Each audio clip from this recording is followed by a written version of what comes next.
Welcome to Work from the Inside Out, a podcast that highlights real-life stories, practical strategies, and best practices for transitioning your career from unhappiness and dissatisfaction to fulfillment, meaning, and joy. Now here is your host, career and executive coach, Tammy Guler-Loeb. Hey, everybody. I am so excited to introduce you to my guest today, Diana Wu David. Diana is a former Financial Times executive, the author of Future Proof, Reinventing Work in an Age of Acceleration, and an adjunct professor at Columbia Business School, EMBA Global Asia. She works with global leaders to enhance their ability to adapt, contribute, collaborate, and grow, and with organizations and boards that seek a competitive edge by enhancing leadership and engaging multi-generational talent. Welcome, Diana. Thanks, Tammy. I'm so excited to be here. Oh, I am totally excited to have you here. I've been reading your book, Future Proof, and it resonated so loudly with me, and it's so aligned with what we're talking about here on this podcast. I'm just thrilled and delighted that we found each other. Fantastic. Me too. So let's just dive in. What do you mean by future proof or future proofing your life or your work? I think I mean to stay relevant. I think that everybody's greatest fear is irrelevance in some sense, where they feel like what they're doing doesn't have meaning, or that they're going to put a lot of work into some, becoming good at something that is no longer important, or that basically that they want to matter and they want to belong. It's sort of very deep underlying things. And future proof is really about the fact that things are changing so quickly that people have even more of that sense of, oh gosh, am I keeping up? Am I doing the right thing? Yeah. Am I going to be able to keep up with all of this change? Right. And I think when we talk about career transitions or other meaningful transitions in life, people do stop and wonder. And I think sometimes they stop themselves from making those transitions because they do worry about relevance, or will this provide for me the things that I think it will?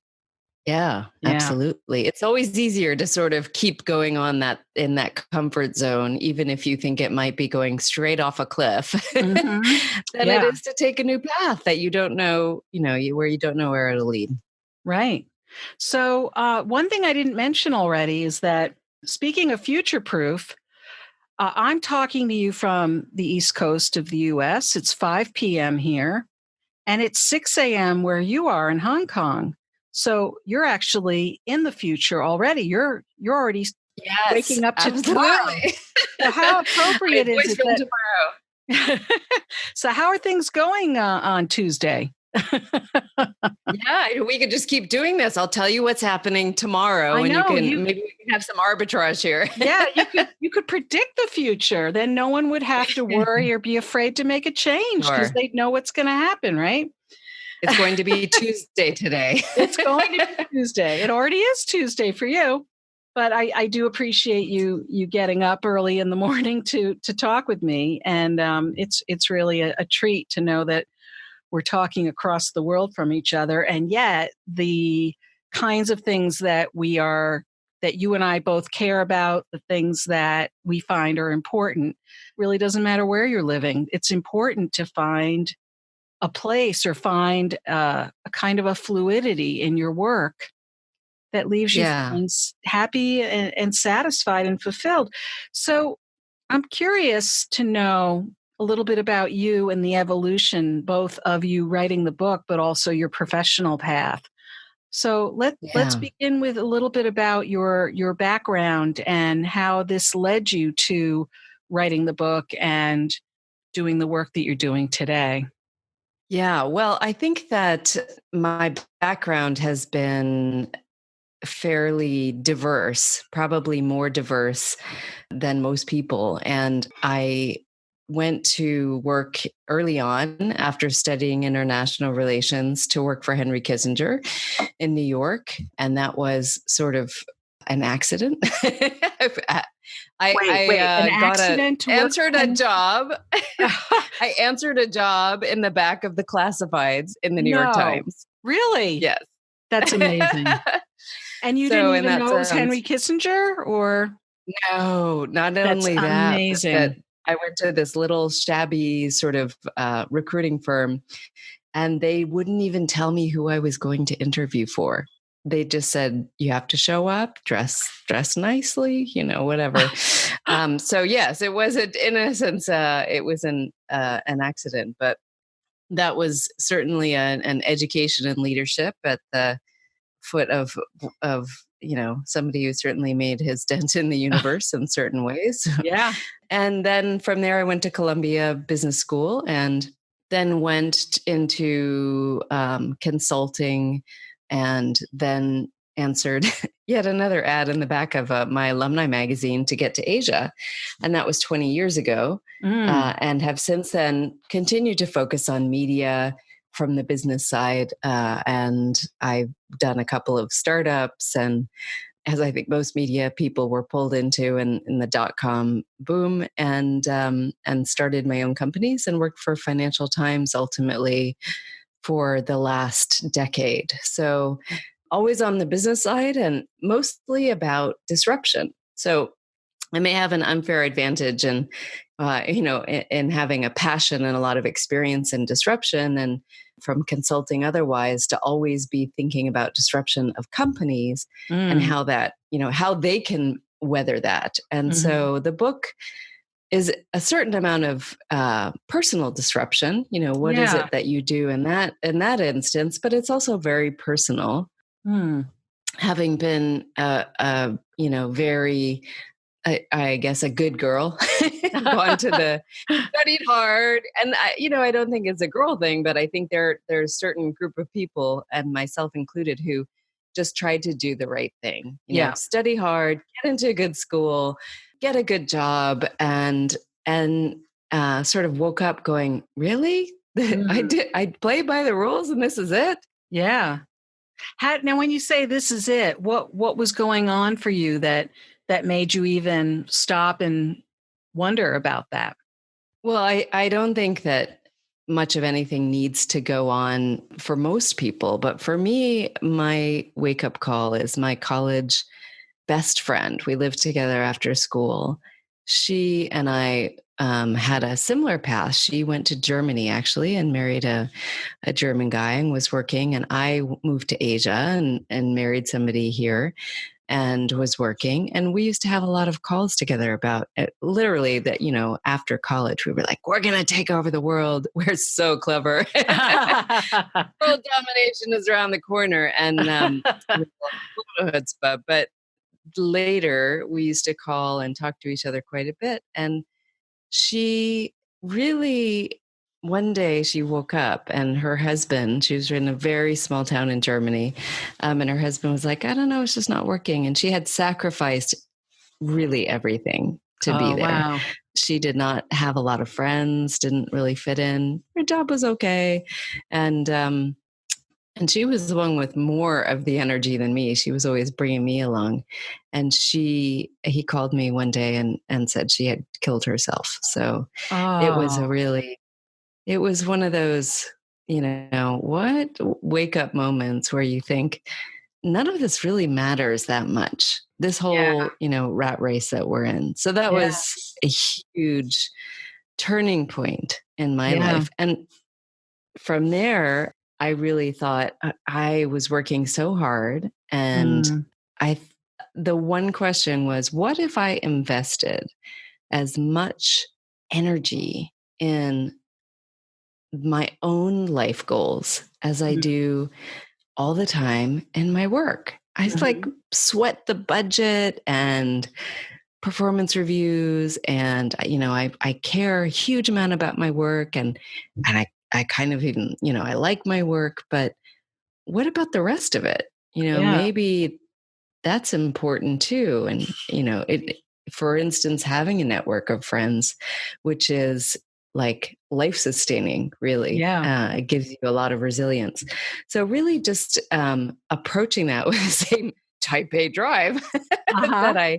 that I had put towards my work.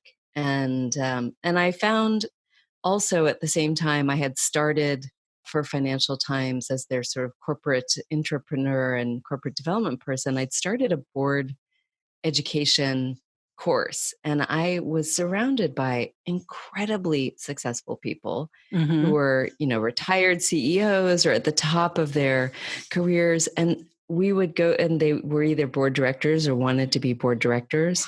And they would always say, okay, this has been a great 6-month course. And I'm just wondering, well, what's next? Because I'm really not sure. Mm-hmm. I've had a certain amount of success in my career, but what do I do next? So I realized that this is something that for me, it's really, companies have a shorter lifespan, jobs have a shorter lifespan, but we have a longer lifespan. Right. And that's really pretty striking in terms of what's going on in the world of work today. I mean, that's a real big pivot. I feel like those are the tectonic plates Yes. that are Yeah. shifting underneath. That's a It's great forcing metaphor. Yeah.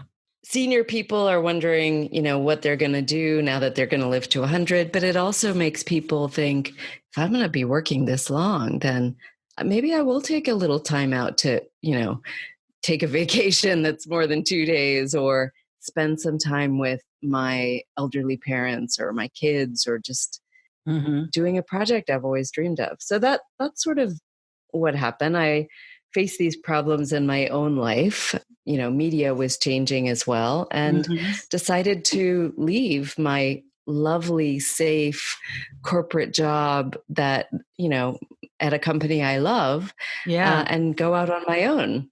Wow. And that was scary. And yet, what I realized is that all the bad, scary things about disruption have created a world where you can still work in a Mm-hmm. collaborative environment, in a networked environment, and even in a corporate environment, and really pace yourself and have a life that's really on your terms. So I'm curious about that because you left your corporate job and then Hmm. went into business for yourself. And I think of self employment as sometimes even being more demanding than, even though I think a lot of people step into self employment with this idealized view of, oh, I'm going to have more control over my schedule and I get to make more choices and I'm the decision maker. And that's all true. But you're also then the chief cook and bottle washer as well, oftentimes. So, at least when you're starting out. So, I'm curious what your intentions or expectations were when you made that switch, especially because you said you left a company you loved. And I'm noticing more of the people I'm talking to throughout my podcast interviews are people who surprisingly were actually pretty happy where they were when they decided to make a change. So, that's been a surprise to me. So I'm curious, Yeah. what was on your mind when you made that decision to leave, because there was something else it sounds like you wanted to say yes to in your life, and whether that actually came to fruition or whether your expectations, have Or changed over shattered. time. Well, I wasn't going to say shattered, but I mean, one of the things you say in your book is you talk about redefining success and rebalancing your life. And it sounds like that this was part of that. That was part of the formula you were looking for. And I don't know if I'm right about that, but Yeah, absolutely. And I'm so glad that you mentioned the other people in your podcast, because that was actually my big kind of surprise. Is mm, I wanted to invest in my life and myself. And, I have 3 kids, and I was, even the way that you approach parenting, I thought, all of a sudden, when my friend passed away, I thought, yeah. this whole like, oh, they got to take music lessons. One of them's got to be at the piano, and, all this Right. kind of, at least in Asia in particular, we get caught up in what they can do as opposed to what they can be, the kind of person that they can be, and the kind of personal resources that they have. And so to me, I was thinking, I got to invest in those resources for myself. And I have to show my children that that's an important thing that they need to do as well, and help them do it. So that was really my intention partly. And I did. I think I really decided that, that exercise was going to be important to me, and that my kids were going to have a certain amount of more time from me. And, it was experimenting, because I went from getting on a plane every other week for a week for business travel to being around more. And, I didn't approach it with, and now my life's going to be perfect, because I like, partly because it's not my first rodeo. I had done my own business before and gotten up at 6 and for my conference calls and my other partners. But I think that just that mindset shift, that I was going to set my own goals, which I hadn't really done much before. Yeah, that's a big distinction. And they were going to be, and I was going to work in the context of my life, and my goals were going to be about my life, and it wasn't going to be life in the context of work. Right. And so I think that was the big thing, and that continues to be the big thing. And I can't say that I don't struggle with it. I do. Even writing the book, ironically, was, I thought, oh, here I am writing a book about how you should spend more time on your life, and I can't put my kids to bed because I have a deadline to finish chapter 4. But that is, I think, that is the big thing that surprised me. I was looking to interview people who seemed like they were doing something special. They had left one thing and gone to another thing. And by and large, instead of saying that their lives were balanced, they said, you know what? They were just incredibly ambitious. They said, look, Brian Tang, COO for a bulge bracket bank. And he was saying, look, I did the top 8 of 10 IPOs in Asia, in Hong Kong. So, is there really that much more for me to learn here? I think I'm going to go and do, I see another opportunity. I'm going to set up an association for capital markets and a young change maker program. And so I think that is what I saw again and again. People who were like, yeah, I'm doing okay, but you only will live once. And there are other things to do. And I think that, that they don't do it because they're necessarily trying to future-proof, but they do it because they feel like they want to stay on the cutting edge, or they want to try new things. And then the beauty of it is that they connect the dots in a way that really does make them relevant. And I'm only imagining this, but I think I'm heading in the right direction here. It's not just about thinking, oh, how relevant can I be, but also, how can I take what I've done to this point and either pivot it or translate it into something else that's really going to be forward thinking or beneficial or doing some good in some way somewhere else? Like you talk about the emerging leaders. Yeah. And so, and I'm not trying to make this out to be some big story about altruism as much as I can only imagine that if we only worried about our own relevance, then that would be far more ego-based. It wouldn't necessarily get us the results we really want in terms of having an impact or knowing that what we've chosen to do next even matters anywhere, right? Speaking of wanting to matter, right? Yeah, absolutely. And I think it's just about defining your own meaning. And they talk about how in corporations, corporations have to say what they're doing, why it means something. And then the model is you apply to a job and you get your meaning because they've defined it in terms of where they want to be in the world. And I'm just suggesting that, you take a step back and say, what's meaning to me? What do I Right. care about? Right. And that really can be a through line in terms of your career and in terms of your, your other stories. Your Yeah. career is just one through line in life, that in Yes. terms of the things you do to make an impact and make a living and Absolutely. make a difference. Yeah, that makes me think of another line that I read in your book about, you said self-awareness is the new success. And that just, to me, that could mean a lot of different things, but I just loved the way that rolled off the tongue when I read it and said it out loud. Self-awareness is the new success. It sounds like that's partly what you're talking about here, about people saying to themselves, what is meaningful to me? And, how can I take what I've already done and apply that to something that is going to hold more meaning? What about my agenda, not just me, you know, putting all my time and talent into a company's agenda?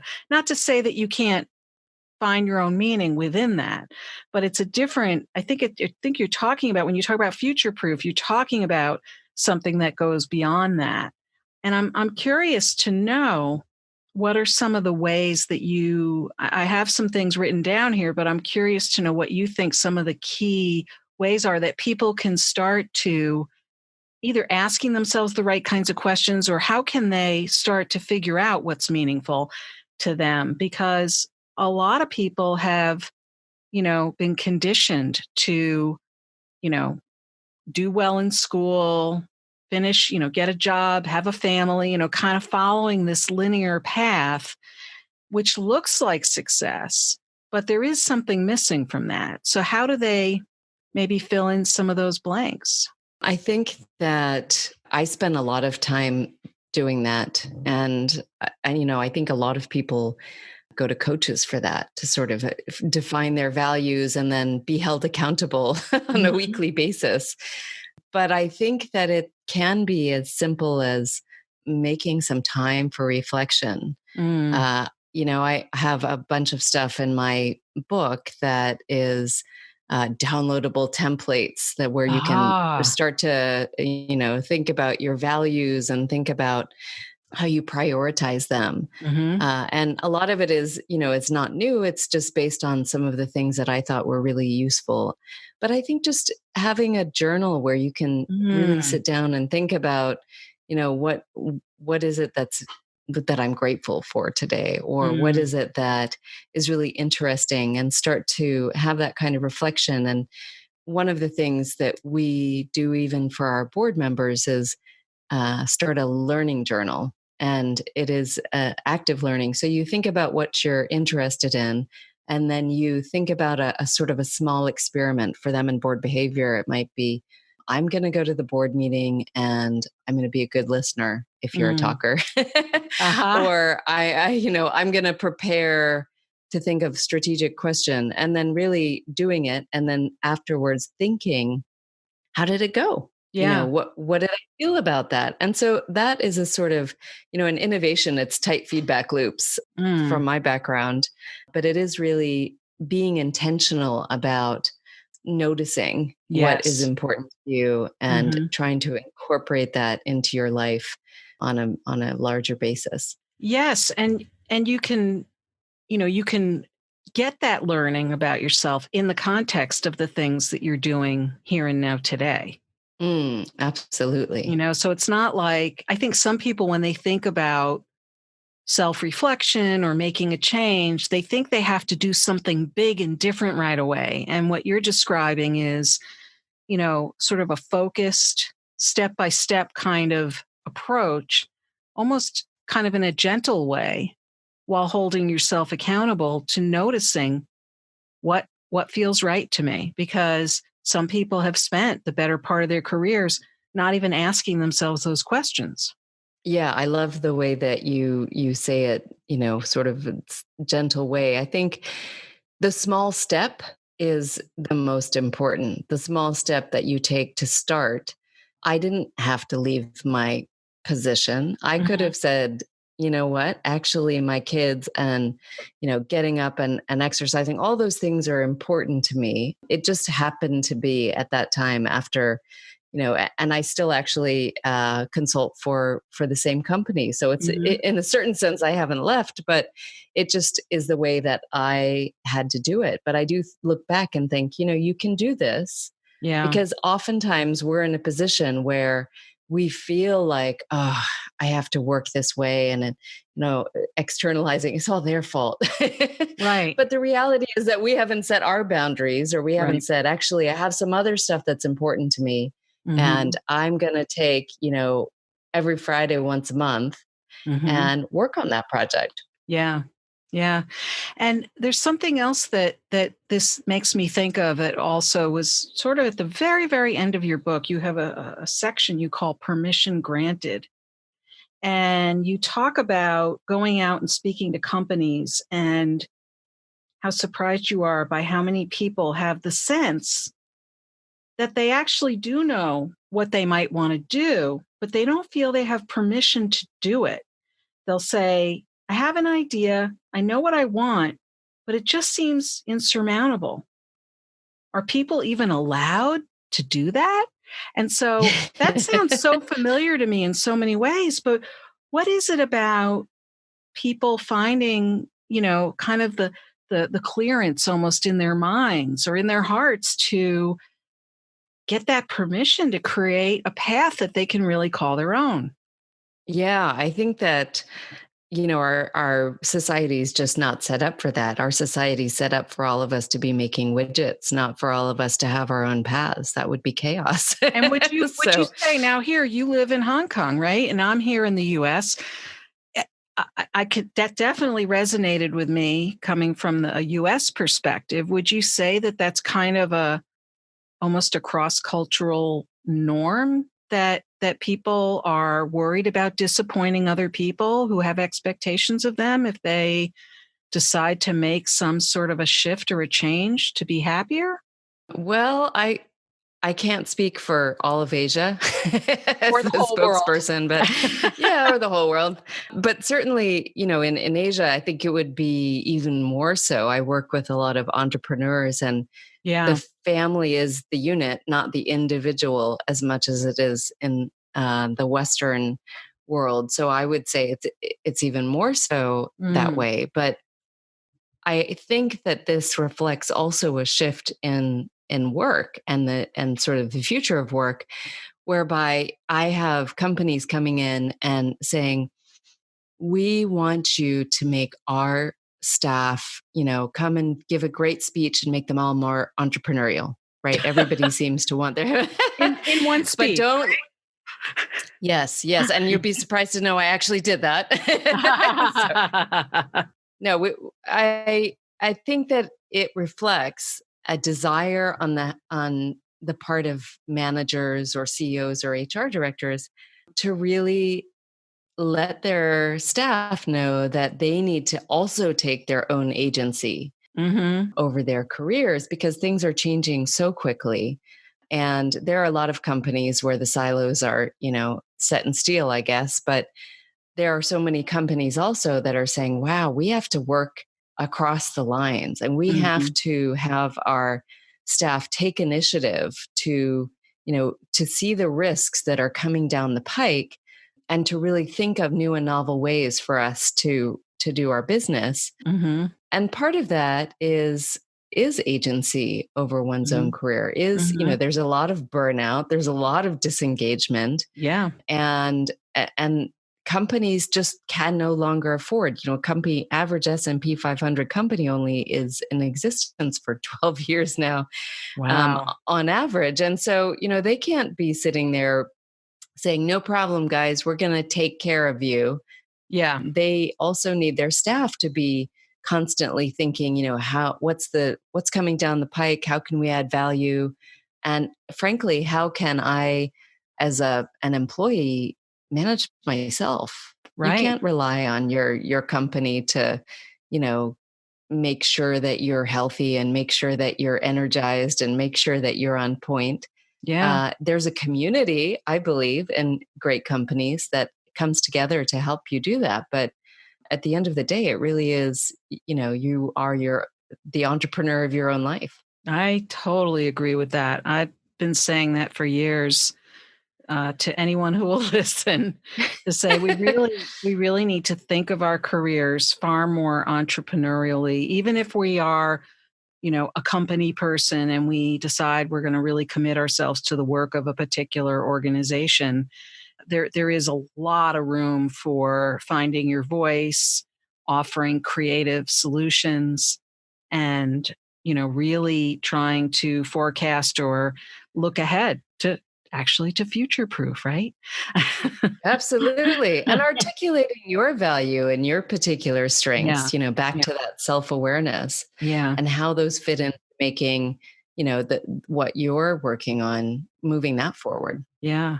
So I'm curious, based on the audience for your book, would you say it's a global audience, or were you speaking to more of an American audience? Or I'm just curious because I'm thinking about something that you just said about the sort of the Asian culture that, and I know we're using some broad brushstrokes here, but these aren't new things about, that in Asian culture, it is about the family as the overriding unit, not the individual, in the same way that I think it does play out in the US. So I'm curious who your primary, if this is true, your primary audience for your book. Well, I interviewed people globally, Okay. because I wanted it to be something that resonated across, Europe and North America and Asia and, really anywhere. I think that people are feeling stuck about going forward into the future. So I do think it resonates globally, and I tried very hard to make it that way. But of course, every culture and frankly, every person has their own unique little ecosystem. Oh, right. yeah, So definitely. I think that sometimes, sometimes it's harder than others. For instance, I am in a family where we have two incomes. And so, some of the people I talk to who say, I've been the breadwinner for my whole life and that's not going to change. It's harder, right? Yeah. That there's higher risk there. Right.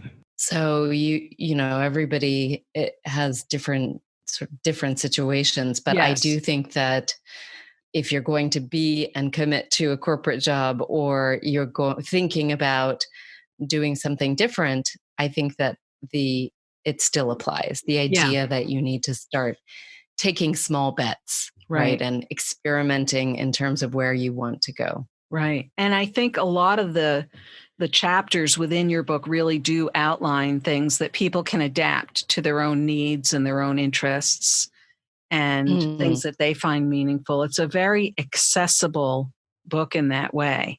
And congratulations on getting this out there into the world. I think it's so, so important. Thank you. I'm curious, what's next? I mean, not that I know that you just got the book out, but what is next for you? What might you hope to be seeing or doing or thinking about, let's say even a year from now? Sure. Yeah. It's like having a baby and having somebody ask you, so are you going to have another one? I love that. Yes, absolutely. No, I think that I've spent quite a while teaching, and that's one of my great loves and passions. Oh.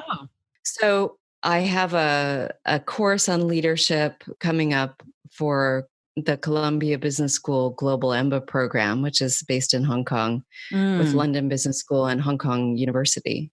So I'm looking forward to starting to teach in both academic settings and corporate settings, and to gather together some of these people. I mean, it started out with 80 coffees with a bunch of people saying, what should we do now? And I think that because it is a global audience, my hope is that I can make this into something that is more of an online course, like I've done so many times before, where people really can log on and step by step by step go through it in the same way that they might if they were getting coached, but with the added layer of community. Because I do think that there's so many people out there who are thinking about I know at least, a dozen right now who are interested to do this, who it's one thing to read a book, but it's another thing to have people hold you accountable. Oh, I think there's a for doing huge work. difference. Yeah, definitely. But to have the blending of the material with the community, I think can be very powerful. Yeah, huge. So As you and I both know, right? Because we're in a community together through absolutely. Dory Recognized Clark's. expert. Yeah. And that's a huge inspiration. Yeah. Yeah, I think that's I am so excited about being a part of that, and it's taught me so much in the few months that I've been there. And I think that's what I'm excited about. I love gathering people and seeing how their network to each other then extends beyond me. I don't need to be a part of that growth, but I do have a great belief in the power of people to come together and form a web of resilience and really spearhead and support people's growth. So that's what I'm super excited about this year. Wow, that's so much to look forward to. And so if somebody wanted to work with you or learn more about your work, how might they find you? I spend most of my time social media wise on LinkedIn. So they're welcome to go and read some of the articles. And then I have a website at dianawoodavid.com. And if you're interested in the book, you can go to dianawoodavid.com/future-proof and download the first 2 chapters free. Wow. Such a treat. Just for your podcast. Yeah. And I look forward to comments. Yes. And so all the things that Diana just mentioned will be in the show notes. And so people will have an opportunity also to comment or give some feedback. So we're not closing off the conversation here. We're just closing it for the moment. But I hope that we will hear from people. And I want to thank you so much for spending this time with me and allowing us to look into the future a little bit and and to be thinking about things that way. It's very, very helpful. So thank you so much. I really appreciate you being here. Thank you, Tammy. Yeah, let's gather together a global community to forge a great future. I look forward to continuing the conversation. I hope you enjoyed my interview with Diana Woo David. It was so interesting to speak with her and learn about her personal and professional journey. What is your key takeaway from our conversation? Share what resonated with you in the show notes at tammygoularloeb.com/podcasts. Look for episode 019. That's also where you'll find all the links and resources from today's podcast, including a link to Diana's book. If you enjoyed this episode with Diana, please share it with your friends and colleagues. And don't forget to subscribe so you don't miss next week's show. Remember, subscribing is always free. Are you enjoying the podcast? I'd love to read your review on Apple Podcasts. It's easy to find my page at tammygoularloeb.com/Apple. Thanks for listening. And remember, it's never too late or too impossible to increase your fulfillment and satisfaction in work and other meaningful activities. Let me know how it's going for you. And who knows, maybe you'll be a guest on my podcast. Bye for now. Thank you for listening to the Work from the Inside Out podcast. For more information, you can find us at www.workfromtheinsideout.com.